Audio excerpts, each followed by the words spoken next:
नमस्कार दोस्तों, learning all के यूट्यूब चैनल पर आप सभी का बहुत बहुत स्वागत है। आज हम पढ़ने जा रहे हैं अपठित गद्यांश। अपठित गद्यांश प्रश्न पत्र का वह अंश होता है जो पाठ्यक्रम में निर्धारित पुस्तकों से नहीं पूछा जाता।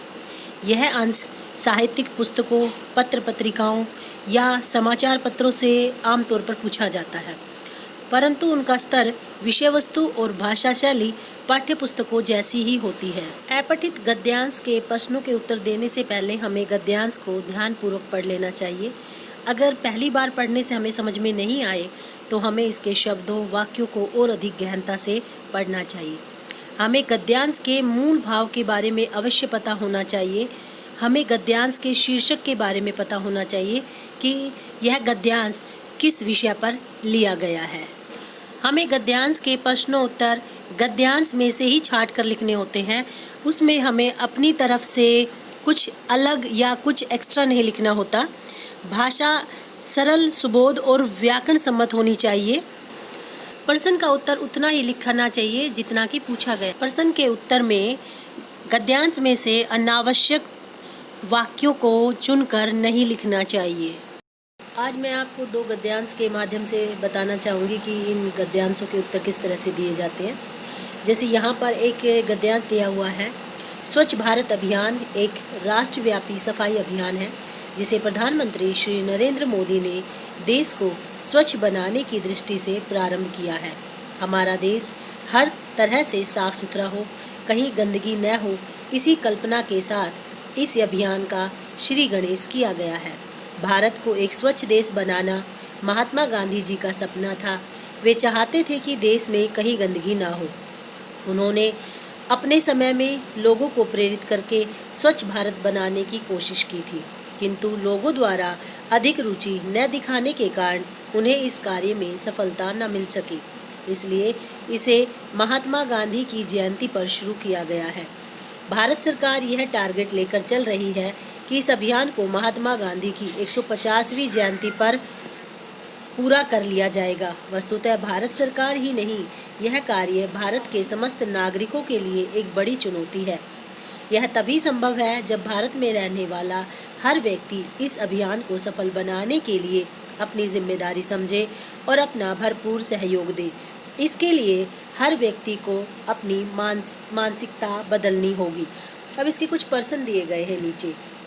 जैसे इसका पहला प्रश्न है, स्वच्छ भारत अभियान क्या है तथा इसका प्रारंभ क्यों किया गया है। तो इस प्रश्न का उत्तर ऊपर की लाइनों में ही आपको दिखाई देगा। जैसे दिखा है, स्वच्छ भारत अभियान एक राष्ट्रव्यापी सफाई अभियान है जिसे प्रधानमंत्री श्री नरेंद्र मोदी ने देश को स्वच्छ बनाने की दृष्टि से प्रारंभ किया है।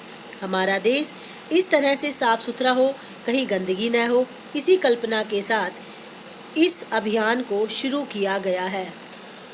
प्रश्न 2, महात्मा गांधी का क्या सपना था, तब उन्हें इसे पूरा करने में सफलता क्यों नहीं मिली थी। तो इसका उत्तर तीसरी लाइन से शुरू है। भारत को एक स्वच्छ देश बनाना महात्मा गांधी का सपना था। वे चाहते थे कि देश में कहीं गंदगी ना हो। उन्होंने अपने समय में लोगों को प्रेरित करके स्वच्छ भारत बनाने की कोशिश की थी, किंतु लोगों द्वारा अधिक रुचि न दिखाने के कारण उन्हें इस कार्य में सफलता न मिल सकी। अगला प्रश्न है, स्वच्छता अभियान किस दिन शुरू किया गया और क्यों। तो इसका उत्तर होगा कि इसे महात्मा गांधी की जयंती पर शुरू किया गया था, क्योंकि भारत को स्वच्छ बनाने का महात्मा गांधी जी का सपना था। वे चाहते थे कि देश में कहीं पर भी गंदगी ना हो। अगला प्रश्न है, स्वच्छ अभियान को पूरा करने का क्या टारगेट रखा गया है। तो इसका टारगेट रखा गया है नीचे की जो तीसरी लाइन है उसमें, इस अभियान को महात्मा गांधी की 150वीं जयंती तक पूरा कर लिया जाएगा। प्रस्तुत गद्यांश का उचित शीर्षक लिखिए। तो इसका उचित शीर्षक होगा भारत स्वच्छ अभियान। अब जो मैं गद्यांश कराने जा रही हूँ वह गद्यांश कक्षा 11वीं और 12वीं के लिए है, क्योंकि यह कक्षा 11वीं और 12वीं में 12 अंक का होता है, जबकि छोटी क्लासों में 6ठी से लेकर 10वीं तक यह 5 नंबर का होता है। तो यहाँ पर जो हम अभी गद्यांश करेंगे ये कक्षा 11वीं और 12वीं के बच्चों के लिए है। कवियों, शायरों तथा आम आदमी को सम्मोहित करने वाला पलाश आज संकट में है। वैज्ञानिकों ने चेतावनी दी है कि यदि इसी प्रकार पलाश का विनाश जारी रहा तो यह ढाक के 3 पात वाली कहावत में भी बचेगा। अरावली और सतपुड़ा पर्वत श्रृंखलाओं में जब पलास वृक्ष चैत बसंत में फलता फूलता था तो लगता था कि वन में आग लग गई हो अथवा अग्निदेव फूलों के रूप में खिल उठे हो। पलास पर 1-2 दिन में ही संकट नहीं आ गया है। पिछले 30-40 वर्षों में दोना पत्तल बनाने वाले कारखानों बढ़ाने वाले गांव में चकबंदी होने तथा वन माफियाओं द्वारा अंधाधुंध कटान करने के कारण उत्तर प्रदेश, मध्य प्रदेश, बिहार, पश्चिम बंगाल, पंजाब, हरियाणा, राजस्थान, कर्नाटक, महाराष्ट्र आदि प्रांतों में पलास के वन घटकर 10% से भी कम रह गए हैं। वैज्ञानिकों ने पलास वनों को बचाने के लिए उत्तक संवर्धन टिश्यू कल्चर द्वारा परख नली में पलास के पौधों को विकसित कर एक अभियान चलाकर पलास वन रोपने की योजना शुरू की। हरियाणा तथा पुणे में ऐसी 2 प्रयोगशालाएं भी खोली गई है। एक समय था जब बंगाल का पलासी का मैदान, अरावली की पर्वतमालाएं टेसू के फूलों के लिए दुनिया भर में मशहूर थे। विदेशों में लोग पलास के रक्तिम वर्ण के फूल देखने आते थे। पद्माकर ने छंद कहे पद्माकर परागन में, पौन में हूँ मैं पानन में, पिक में पसानन पंगत है, लिखकर पलास की महिमा का वर्णन किया है। ब्रज, अवधी, बुंदेलखड़ी, राजस्थानी, हरियाणवी, पंजाबी लोकगीतों में पलास के गुण गाए गए हैं। कबीर ने तो खांखड़ भया पलास कहकर पलास की तुलना एक ऐसे सुंदर सजीले नवयुवक से की है जो अपनी जवानी में सबको आकर्षित कर लेता है किंतु बुढ़ापे में अकेला रह जाता है। बसंत व ग्रीष्म ऋतु में जब तक टेसू के फूल व हरे भरे पत्ते रहते हैं उसे सभी निहारते हैं, किंतु शेष 8 महीनों वह पतझड़ का शिकार होकर झाड़ झंकार की तरह रह जाता है। पर्यावरण के लिए प्लास्टिक पॉलीथीन पर रोक लगाने के बाद पलास की उपयोगिता महसूस की गई, जिसके पत्ते, दोने, थैले, पत्तल, थाली, गिलास सहित न जाने कितने उपयोग में आ सकते हैं। पिछले 30-40 वर्षों में 90% वन नष्ट कर डाले गए। बिना पानी के बंजर ऊसर तक में उग आने वाले इस पेड़ की नई पीढ़ी तैयार नहीं हुई। यदि यही स्थिति रही तो समाज जागरूक न हुआ तो पलास विलुप्त वृक्ष हो जाएगा।